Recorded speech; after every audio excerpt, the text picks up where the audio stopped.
Hola, ¿cómo están? Bienvenidos nuevamente al podcast del profesor Ángel Rosa sobre actualidad puertorriqueña. Y aprovechando que en estos días ha estado en boca de todos, ha sido la noticia realmente, la reactivación de prácticas militares y de ejercicios militares en Puerto Rico a raíz de la movilización anunciada por el gobierno de los Estados Unidos a la región de la Cuenca del Caribe. Pues he querido invitar nuevamente, muchos de ustedes me lo habían estado pidiendo, al amigo Javier Ortiz desde Washington. Javier es un conocido seguidor del presidente Trump y un aliado político de la anexión para Puerto Rico. Javier, ¿cómo estás? Bienvenido.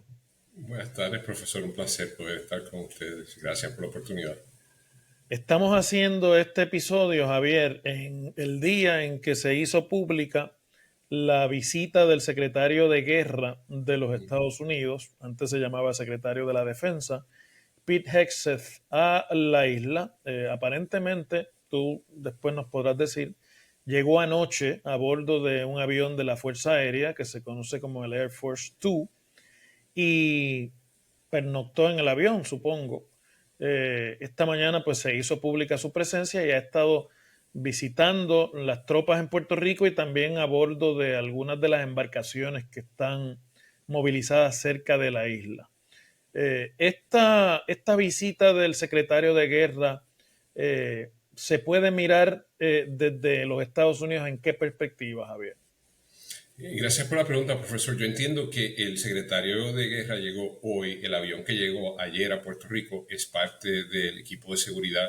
Fue un avión 757 que se utiliza para movimientos de secretarios de gabinete y de vez en cuando el presidente. Eh, el, yo creo que desde la perspectiva nuestra, esto es parte de operativos militares que se han estado llevando a cabo en Puerto Rico por décadas. Yo creo que a lo mejor el foco noticioso reciente pues es a lo mejor basado en lo que está sucediendo en Venezuela. Eh, el otro lado de eso es que la Infantería de Marina, después que se cerró el polígono de Vieques, siempre ha estado eh, eh, practicando hacer guerra en Puerto Rico por mucho tiempo. El contexto de eso es que la Infantería de Marina, por ejemplo, cierto para el resto de las ramas militares, eh, pues tienen reclutas que entran todos los años a trabajos en la milicia. Son personas de usualmente 17 a 22 años pues el entrenamiento es continuo y constante. El trabajo de la Secretaría de Guerra es proveerle al presidente de los Estados Unidos con las opciones cinéticas para terminar, aniquilar cualquier threat, como se diga eso en español, Amenaza. amenaza a América y a los americanos. Pero tú dices hacer guerra, practicar hacer guerra en Puerto Rico y pareciese otro contexto. Porque aquí en Puerto Rico, no sé si sabes, ha generado mucho entusiasmo la presencia de las tropas y la reactivación de ejercicios militares a gran escala en Puerto Rico, que no se veían quizás desde los tiempos en que estaba operando la base naval de Roosevelt Roads en Ceiba, pero la mayor parte de las personas y los políticos también han estado diciendo, bueno, nosotros estamos a favor de que Puerto Rico sea escenario de estas prácticas y de estos movimientos militares mientras no se utilicen balas y no se utilicen armamentos y no se esté disparando. Y cuando tú dices practicar hacer guerra, pues suena a otra cosa. Yo he oído eso un poco desde acá, desde Washington. No sé si está fuera de contexto. Yo me imagino que la mayoría de los políticos, comentaristas, reporteros, pues saben que la idea de eh, efectuar fuerza cinética es literalmente efectuar fuerza cinética desde una persona en combate a mano, a una persona con una pistola, con un rifle, un piloto con bombas para practicar cómo hacer llegar esas bombas a donde tienen que llegar, a órdenes del presidente para ejecutar y efectuar la defensa de los Estados Pero Unidos y de una los práctica americanos. podría conllevar el uso de ese armamento, una práctica. Porque hasta ahora ha sido con armamento de salva, se ha dicho, y no ha habido realmente ningún impacto en términos de uso de armas reales. Eh, Eso podría La estar, porque respuesta es vamos, que te lo pregunto porque esto ha sí. ocurrido, por ejemplo, en playas como la playa pública de Arroyo, eh, aeropuertos civiles en Puerto Rico. Si se va a utilizar armamento, uno no pensaría que eso se haga cercano a poblaciones, o me equivoco. En América nosotros practicamos, nuestra milicia practica en todas áreas de los Estados Unidos, en áreas urbanas, en áreas de playa, y se practica con armamento vivo. Por ejemplo, y los videos están disponibles, esto la gente puede ver como unidades, lo que se llaman Special Mission Units, unidades de misiones especiales, volando, sobrevolando en Los Ángeles, aterrizando en el medio de la ciudad, haciendo prácticas de rescate de rehenes.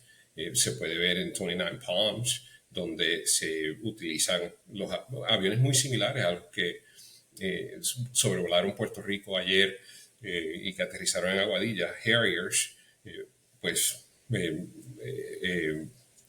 haciendo bombardeos para practicar. O sea, yo no entiendo el contexto de mucha gente en Puerto Rico sobre esto, porque la milicia, el Departamento de Guerra de los Estados Unidos, su precisa y específica misión y función es proveer al presidente de los Estados Unidos con opciones cinéticas para terminar cualquier amenaza que el presidente Tú quiera dices para matar terminar en contra gente, del pueblo. para matar con gente que ellos consideran enemigos de los Estados Unidos. Yo creo que hay un video de la semana pasada que demuestra eso claramente.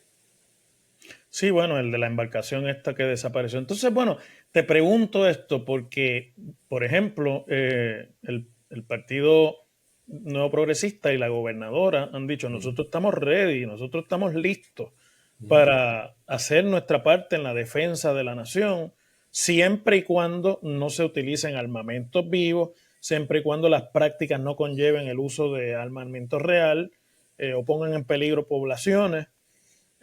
Y lo que tú estás diciendo es las prácticas van a tener la intensidad que deban tener.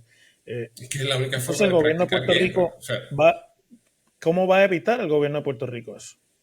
el gobierno de Puerto Rico se rige por el artículo 4 de la Constitución de los Estados Unidos. Igual que hay promesa hoy basado en una decisión del Congreso. Si el Congreso mañana decide que van a haber bases militares y que se van a guardar lo que sea y que se va a practicar lo que sea, el Congreso es el que decide eso. El Congreso decidió cerrar Rosie Roach sin permiso de nadie, sin hablar con nadie, sin hablar con la milicia, sin hablar con el presidente. Ellos en el septiembre del 2003, si no me equivoco, se incluyó una línea en la legislación de defensa que decía que se iba a cerrar Rosie Roach en 60 o 180 días después de ser efectivo esa legislación. 60, El 60. Congreso al final del día decidirá si Puerto Rico va a tener bases militares, qué clase de bases militares va a tener y qué es lo que se va a hacer en esas bases militares. Claro, pero eso que tú estás planteando es otra cosa y me alegro que traigas ese tema porque aquí en este momento no está planteada la reapertura de bases militares. Y tú dices con razón, bueno, Roosevelt Rhodes lo cerró el Congreso en una ley, en la ley de defensa de 2004, me parece que fue. Se incluyó una línea que decía que en 60 días tenían que cerrar la base, secretario de la defensa en ese momento. Eh, por lo tanto, para abrir Secretario de la Roosevelt Marina, Rhodes, si no me equivoco, es lo que el dice. secretario de la Marina, claro, el Navy. Pero en ese momento, si se fuera a abrir una base militar que está cerrada por ley, pues requiere otra ley del Congreso, ¿no? Pero en este momento no es eso, están practicando Sí. operaciones anfibias en Arroyo, operaciones aéreas en Ceiba, en lo que era antes el aeropuerto de Roosevelt Roads, operaciones aéreas también en el aeropuerto de San Juan, en la base aérea Muñiz. No está planteada que esto se va a hacer en terrenos de bases militares, y esos terrenos no son de bases militares. Todos esos terrenos están regidos por acuerdos todas esas pistas que usted describe, las pistas de los aeropuertos, se rigen por unos acuerdos que a cambio de recibir el dinero que se recibe en Puerto Rico del Federal Aviation Administration, y en el caso de Ceiba y Borinquen, se Sí, me olvida el nombre de Aguadilla, esa base, perdón, Ramey Field. de Ramey Air Force Base. Cuando se transfirieron esos terrenos, el gobierno de los Estados Unidos retiene el derecho de utilizar esas pistas para lo que quieran. Por ejemplo, se utilizaron esas pistas después de Huracán María. Y de hecho, en ese momento había un poco de confusión en el gobierno de Puerto Rico si se le iba a cobrar o no al gobierno de los Estados Unidos por el uso de unos hangares en Aguadilla, y al final pues el contrato dice, ese contrato de transferencia dice que no, que se utiliza sin costo al pueblo de los Estados Unidos. Y no nos olvidemos, o sea, Puerto Rico hoy recibe el 46% de su presupuesto del contribuyente americano de contribuciones que no se pagan en Puerto Rico. Entonces yo me imagino que yo no estoy hablando de los políticos que dicen muchas de estas cosas y no de la gobernadora, pues me imagino que ellos entienden que ir a Washington a decir, ustedes nos envían dinero a nosotros, nos envían más dinero que ninguna jurisdicción per cápita, que ninguna jurisdicción en los Estados Unidos, y entonces ustedes también nos van a pagar dinero para defender Puerto Rico. Pues yo no sé cómo ese argumento trabajaría en Washington. Sí, no creo que nadie esté esperando que paguen por utilizar. Ahora, sigo preguntándote sobre esto porque, por ejemplo, yo puedo pensar que los acuerdos que rigen el cierre de lo que antes eran bases militares digan que si se necesitan nuevamente para cualquier asunto de la defensa de la nación, pues se revierten y se utilizan. Pero se han estado utilizando otras áreas de la isla que no están bajo esos acuerdos, que no son parte de instalaciones previamente utilizadas con propósito militar, son instalaciones inclusive recreativas, como el balneario en Arroyo. Y entonces me pregunto hasta qué punto en un área como esa se puedan llevar, lo que ha habido allí son desembarcos anfibios con balas de salva, pero se pueden llevar ejercicios que conlleven el uso de bombas y de otro tipo de práctica un poco más real. Gracias por la pregunta, profesor. Pues yo creo que es importante que no se confundan estos temas. Yo no estoy diciendo que se están usando o que se van a usar. Yo estoy diciendo que el gobierno de Puerto Rico, alcaldes en Puerto Rico y el pueblo de Puerto Rico, pues bajo nuestra framework legal, no sé cómo se dice framework, el andamiaje legal de los Estados Unidos, pues el Departamento de Guerra no tiene que pedirle permiso al gobierno de Puerto Rico para eso, que se haga. Pues mira, yo le voy a decir algo. Yo vi unas fotos de los que se llaman LCACs, que fueron los que llegaron a esas playas, y allí había gente del Departamento de Recursos Naturales con esas embarcaciones. Yo no sé, pero yo no dudaría que 3 o 4 días antes de que llegaran la Infantería de Marina, pues ya había elementos del gobierno de Puerto Rico que sabían que eso iba a suceder, precisamente para, mira, aquí a veces hay tortugas, vayan y vean si hay tortugas. Aunque no se haya hecho público. O sea, yo creo que es importante. O sea, que hubo información que no se le dio al pueblo inmediatamente. Es lo que tú estás y es posible que no se le... Yo no sé, pero especulo que es posible que ese tipo de situación no se podía compartir con el pueblo. O son operaciones militares que están regidas por clasificaciones y un montón de otras cosas. O sea, a lo mejor los vigilantes no sabían para qué los enviaron allí a ver si habían tortugas. Estoy haciendo esto como ejemplo, ¿no? Yo no sé si eso fue lo que sucedió, pero yo no creo tampoco en coincidencias. Había muchas personas del Departamento de Recursos Naturales allí, y eso pues la lógica yo creo que nos dice a nosotros sabían, que esa gente ya sabían. habían estado allí por varios días. Oye, déjame cambiarte el tema porque no quiero, ¿verdad?, quedarme en uno solo. Hoy, mientras estaba en Puerto Rico, el secretario visitó el USS Iwo Jima. Entiendo que es un destructor de la Marina de los Estados Unidos. Y a bordo de ese barco, y hablándole a los marinos allí, utilizó la frase: este es una isla flotante del poderío estadounidense en el mundo, y este poderío está y se va a utilizar. Entonces como Creo que estamos dijo más hablando, para la defensa claro, de los Estados Unidos y para terminar esta guerra en contra del hoy narcotráfico. también trascendió información de que con los aviones movilizados la semana pasada a Puerto Rico, los F-35, lo que le tomaría a la Infantería de Marina llegar, aunque esta es la Fuerza Aérea, a la Fuerza Aérea de los Estados Unidos llegar a Venezuela son 25 minutos. Son aviones de gran poderío.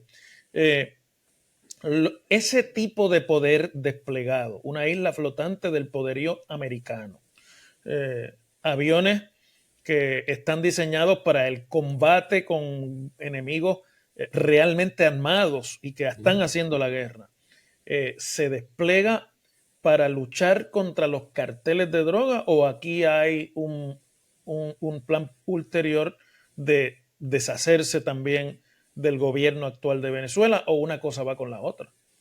Es una gran pregunta, profesor. El Departamento de Guerra, de nuevo, está en el negocio, su misión, no el negocio, su misión es proveer al presidente de los Estados Unidos con opciones cinéticas para terminar cualquier Fuerza. amenaza a los Estados Unidos y al pueblo americano. Punto. Ese es su trabajo. Lo que yo no sé, y yo no he confirmado todavía, si los F-35 son de la Marina de Guerra o de la Fuerza Aérea. Si son de la Marina de Guerra, de la Infantería Marina, perdón, son un poquito diferentes porque aterrizan en forma horizontal. Los de la Fuerza Aérea pues son aviones normales en términos de su operación. Esa parte no la sé. Tienen la capacidad similar de lo que pueden hacer. Y al final del día, no nos olvidemos que Nicolás Maduro ha sido acusado por un gran jurado federal en Nueva York por ser narcotraficante. Esa acusación es pública. Hay una acusación criminal contra él. Eso es una acusación criminal en contra de el presidente, la persona que ha usurpado el poder de la presidencia en Venezuela, y el gobierno de los Estados Unidos, a través de un gran jurado en el Distrito Sur de Nueva York, lo ha acusado. La milicia en Venezuela tiene opciones, y la milicia tiene que saber que ellos juramentaron la defensa de Venezuela, no la defensa de Maduro. Y los Estados Unidos tienen una recompensa de $50 millones para la captura de Maduro. Entonces, si el despliegue de tropas al Caribe en lo que dijo el secretario Hexter, él también habló y mirando a todas estas soldados y mirando al Mar Caribe, pues si la milicia en Venezuela y si el pueblo en Venezuela tomase acción, pues hay $50 millones esperando para el que entregue, para la captura en del Venezuela. dictador Maduro. Vamos ahora a trascender la operación militar para hablar un poco del impacto político. Yo decía hoy en el programa de Noti1 que el impacto que esto está teniendo en Puerto Rico, en la opinión pública, es un renacer del sentimiento proamericano, pro milicia, de que Puerto Rico está finalmente recuperando su papel principal en los planes estratégicos de defensa que siempre tuvo en el siglo XX, sobre todo para la Segunda Guerra Mundial y durante la Guerra Fría. Y lo observé en el fin de semana, un cambio de discurso de los políticos que originalmente estuvieron opuestos a la movilización, incluyendo la gobernadora, que dijo: yo me voy a asegurar de que no utilicen lugares donde haya población, Vieques, etcétera. Y los estoy viendo entusiasmados con la idea, y la gobernadora además dijo que Puerto Rico está orgulloso de poder jugar este papel. Esto, para la gente que cree en la estadidad, es buenísimo. Y va a cambiar el balance de la discusión política, como lo cambió en la elección pasada el discurso de que había un candidato que pertenecía al chavismo y una candidata que pertenecía al eje de los Estados Unidos. Es decir, a la gobernadora y al movimiento pro estadidad en Puerto Rico, esto les viene muy bien. Yo tengo un gran cariño a la gobernadora y la gobernadora está correcta en hacer disponible, palabras de ella, hacer disponible todo lo que sea necesario para eso. Yo creo que como gobernadora electa del territorio de Puerto Rico, pues es importante que ella también transmita el deseo de muchas personas en el pueblo de participar en la defensa de los Estados Unidos y pues aprender del pasado y de la manera que sea posible, pues tratar de evitar el uso de municiones vivas en el término que Y sea eso es posible. posible.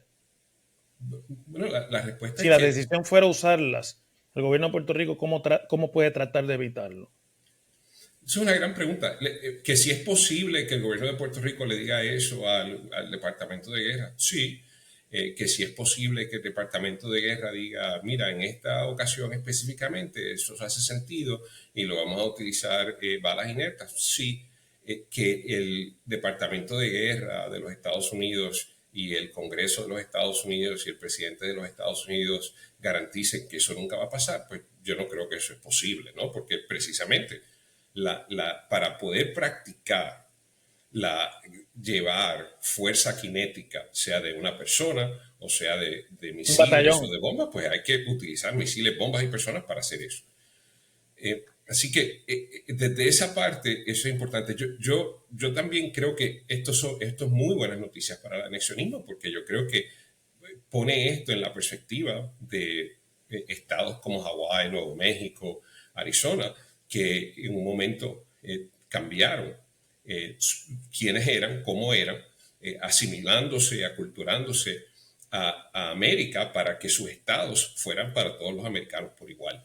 Y yo creo que esto sienta las bases para eso. Esto yo espero que sea más allá de abrir una base donde, como era en el pasado, lo que sucedía fuera de la base, la actividad económica fuera de la base, no estaba necesariamente Mínima. conectada a lo Mínima. que estaba sucediendo adentro. Mucha gente, 20, 30 años atrás, cuando estaba en su apogeo lo de Vieques y lo de Ceiba, decían, mira, salir de la base es como entrar a otro mundo. Y pues nosotros tenemos que hacer todas estas cosas dentro de la base simplemente para proveerle al personal y a sus familias un sistema de vida distinto que sea A lo que hay más afuera.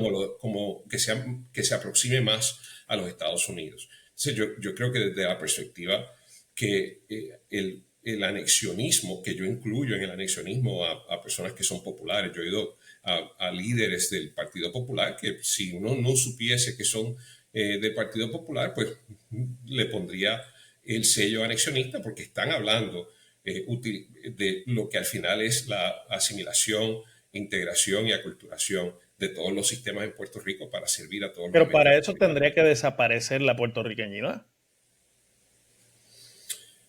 O hay una Bueno, manera de que subsista la puertorriqueñidad con la asimilación, la integración y la aculturación que tú estás planteando.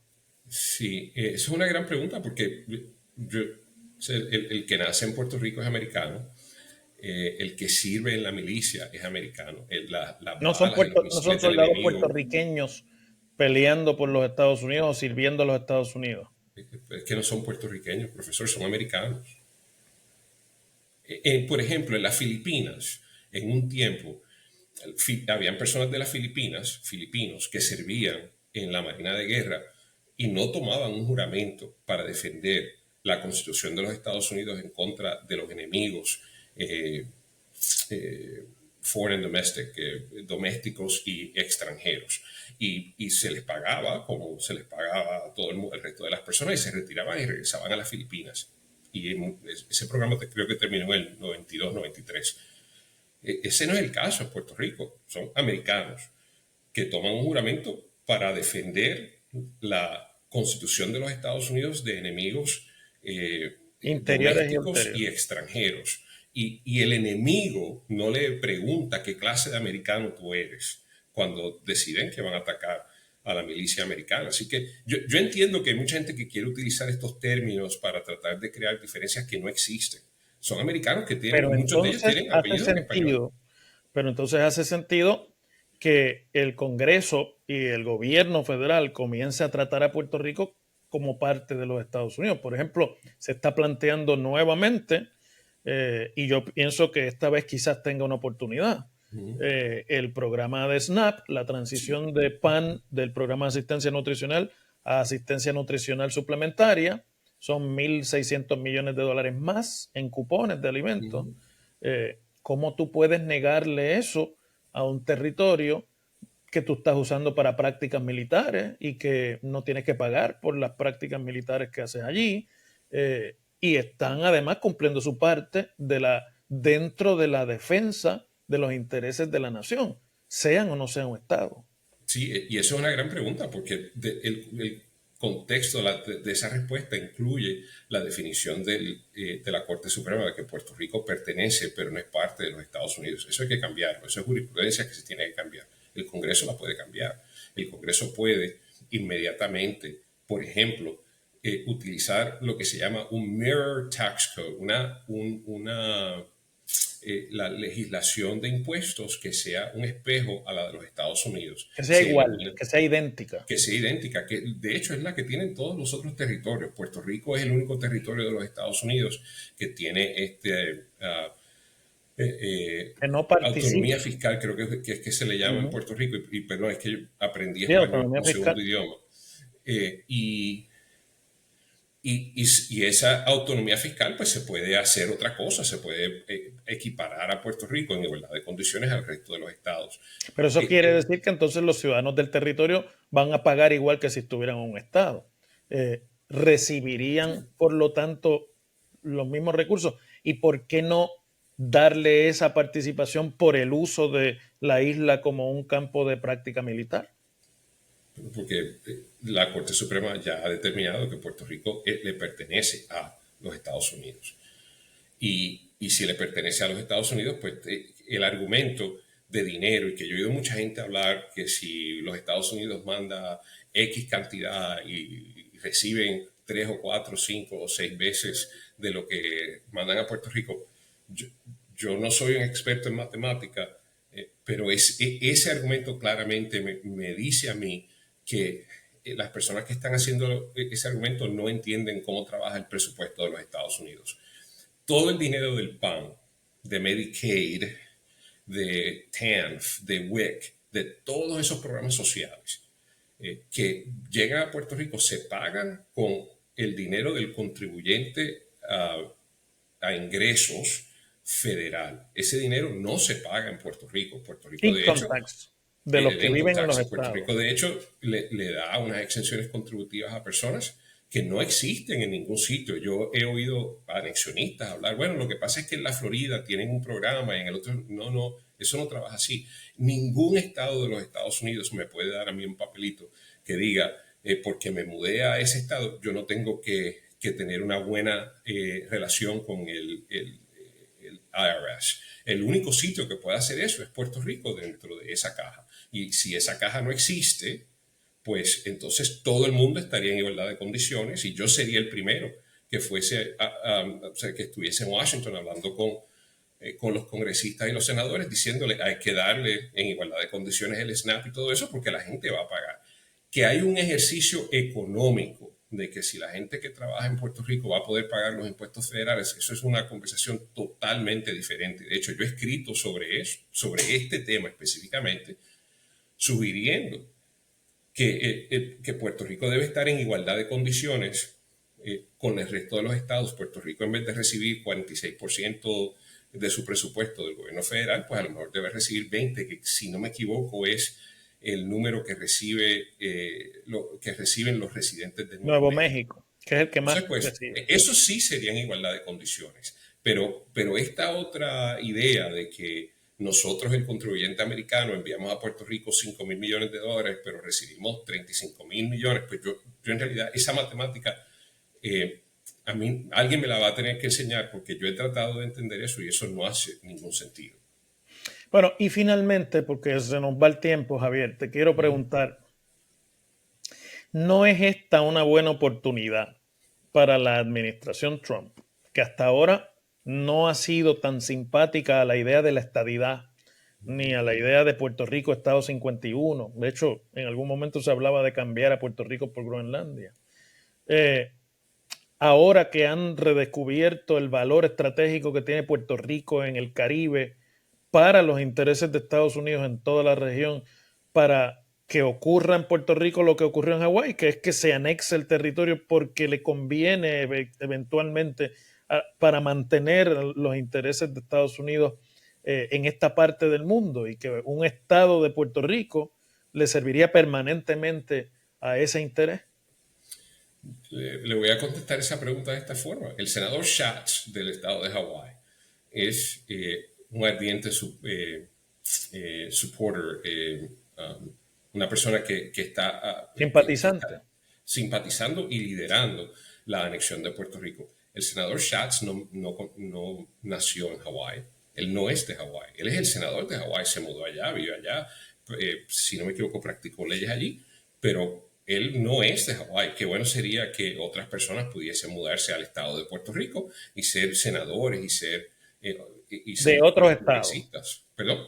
que sean de Vermont, que sean, lo que tú No, estás son diciendo es que americanos. O hasta sea, que eso no pueda ocurrir, no, la administración Trump no va a, a considerar la anexión. yo no sé si la administración Trump va a considerar la anexión o no. La anexión es en igualdad de circunstancias. Tiene que ser igualdad para todo, por igual, para todos los americanos. El gobierno de Puerto Rico hoy, por ejemplo, no tiene las herramientas para expedirme a mí una licencia de conducir que diga Javier Ortiz.